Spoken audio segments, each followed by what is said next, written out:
नमस्कार दोस्तों, हर्षित द्विवेदी एजुकेशन द्वारा बनाया मॉक क्वेश्चंस फॉर प्रीलिम्स 2021 में आपका स्वागत है। मेरा नाम है विनीत सागर। 12 अप्रैल 2021 का इंपॉर्टेंट क्वेश्चंस देख लेते हैं। आगे जाने से पहले लेक्चर पर लाइक का बटन जरूर दबाइएगा। चैनल को अब तक सब्सक्राइब नहीं किया हो तो सब्सक्राइब भी कीजिएगा। हमें सपोर्ट करने के लिए आप चैनल के मेंबर बन सकते हो ज्वाइन बटन दबा के। आज का question number 1, consider the following statements regarding emergency use authorisation which are correct. Video post कीजिए और आंसर बताइए। आई होप आपने आंसर किया होगा। Now the answer is option D 1, 2 and 3, तीनों स्टेटमेंट सही है। देखिए दोस्तों, इमरजेंसी यूज ऑथराइजेशन का मतलब क्या होता है। इमरजेंसी सिचुएशंस में regulatory authorities emergency use authorisation दे देते हैं। जब कोई इमरजेंसी सिचुएशन हो, जैसे अभी कोविड-19 पैंडेमिक है, तो लोगों को वैक्सीन की सख्त जरूरत है। एक्चुअली जो अप्रूवल मिलता है वैक्सीन को या मेडिसिन को, उसके लिए बहुत टाइम लग सकता है। फेज 1, फेज 2, फेज 3 जैसे क्लिनिकल ट्रायल्स कंडक्ट करा के उसका सक्सेसफुल कंप्लीशन रिपोर्ट भी सबमिट कराना पड़ता है, तो इसके लिए बहुत टाइम लग सकता है। इसलिए इस तरह की इमरजेंसी अप्रूवल दे देते हैं।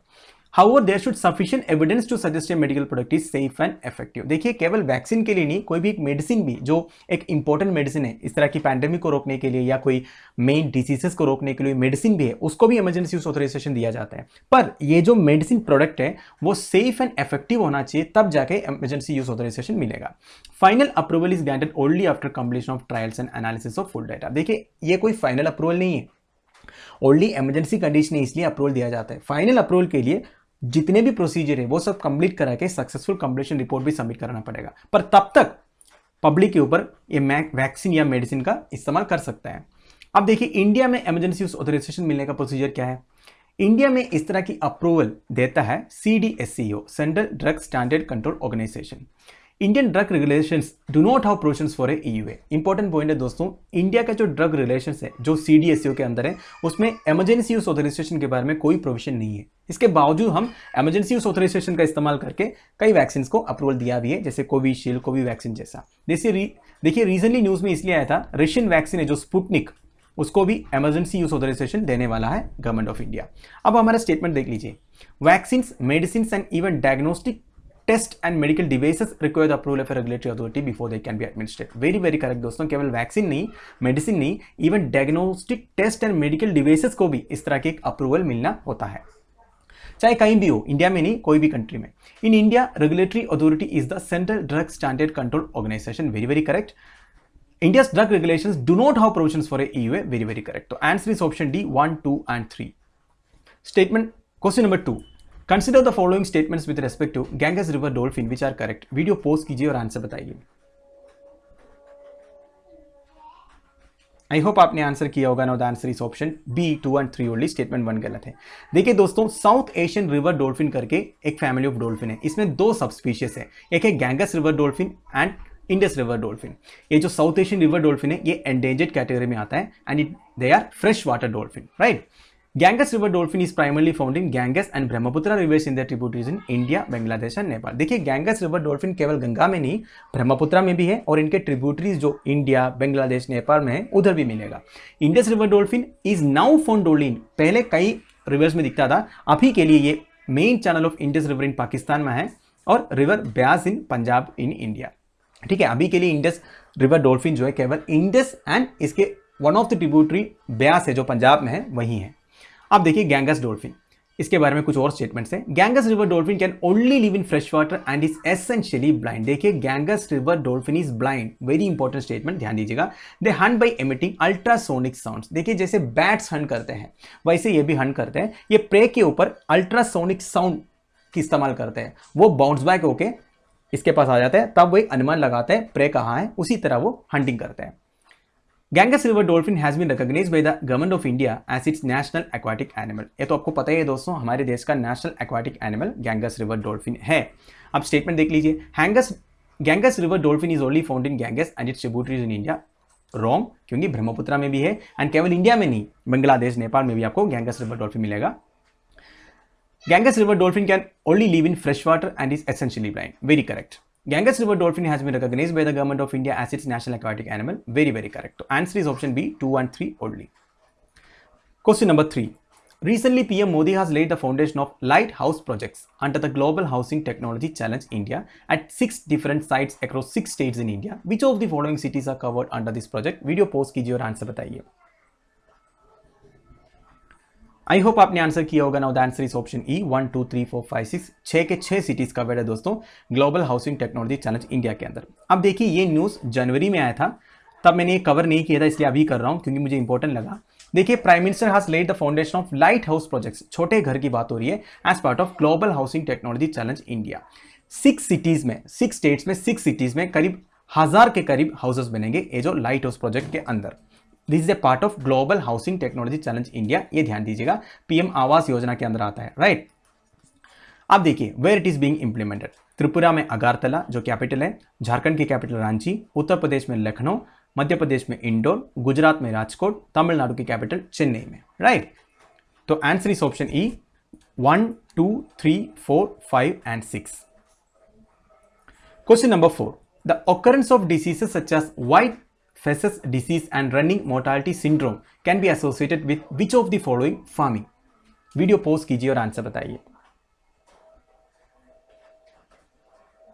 आई होप आपने आंसर किया होगा। Now the answer is option 1 shrimp farming. देखिए दोस्तों वेरी इंपॉर्टेंट क्वेश्चन, रिसेंटली एक आर्टिकल आया था श्रिम्प फार्मिंग के बारे में, इसलिए मैंने क्वेश्चन डाला है। Occurrence of new diseases such as white faces disease and running mortality syndrome are dreaded more because their causative agents have not been identified. The presence of microsporidian parasite enterocytozoon hepatopini, which results in slow growth and size variation of shrimp is also not definitely established. अब देखिए दोस्तों इतने deep जाने की जरूरत नहीं है, यही आप समझ लीजिए ये जो white feces disease and running mortality syndrome है ये श्रिम्प फार्मिंग में अफेक्ट करते हैं, बेसिकली श्रिम्प्स को अफेक्ट करते हैं, right.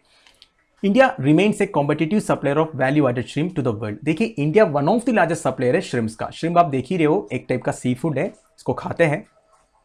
China the world's largest producer of farm shrimp. देखिए जो श्रिम्प फार्मिंग होता है ना, सबसे ज्यादा प्रोडक्शन होता है चाइना में से। वैसे एशियन कंट्रीज में से करीब 50% से ज्यादा श्रिम्प एक्सपोर्ट्स भी होता है। इंडिया में आंध्र प्रदेश का शेयर है 71% share, largest producer of shrimp in the country, right. और एक इंपॉर्टेंट स्टेटमेंट इधर है दोस्तों, ये एक्चुअली इस क्वेश्चन से रिलेटेड नहीं है, फिर भी मैं आपको एक इन्फॉर्मेशन शेयर कर रहा हूँ, इंपॉर्टेंट है। Mariculture is a specialized branch of aquaculture involved in the cultivation of marine organism for food and other products in the open ocean and enclosed section of ocean। देखिए ocean का एक section को ऐसे cover करके farming करते हैं marine products का, इसको मैरीकल्चर बोलते हैं। जैसे श्रिम्प्स का करते हैं, कई फिशेस का करते हैं, ठीक है। इस तरह जो ओशन का एक पार्ट या कोई पोंड, ओशन का एक पार्ट कोई पोंड या लेक होगा, उसको कवर करके एक सिक्योर्ड एनवायरनमेंट में जब एक्वाकल्चर की इस्तेमाल करते हैं, इसको मैरीकल्चर बोलते हैं, ठीक है। तो आपसे ये भी पूछा जा सकता है मैरीकल्चर क्या है, तो ये भी ओशन से रिलेटेड है या एक्वाकल्चर से रिलेटेड है। अब हमारा स्टेटमेंट देख लीजिए, occurrence of diseases such as white feces disease and running mortality syndrome shrimp farming से आप एसोसिएट कर सकते हो, right. Question number 5. The Tiger Reserve's northern boundary runs along the international border with Bhutan. The Phipsu Wildlife Sanctuary of Bhutan is contiguous to the north of it. Manas National Park lies on east of it. It ranges from Gangetic Plains to the Himalayas in the north. About which tiger reserve in India the statement refers to?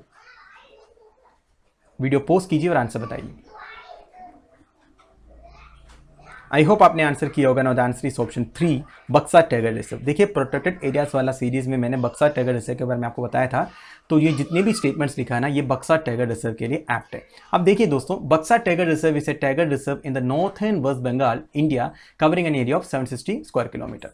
अब देखिए Gangetic plane से लेके Himalaya in the north तक फैला हुआ है Buxa tiger reserve. At least 284 bird species inhabit the reserve.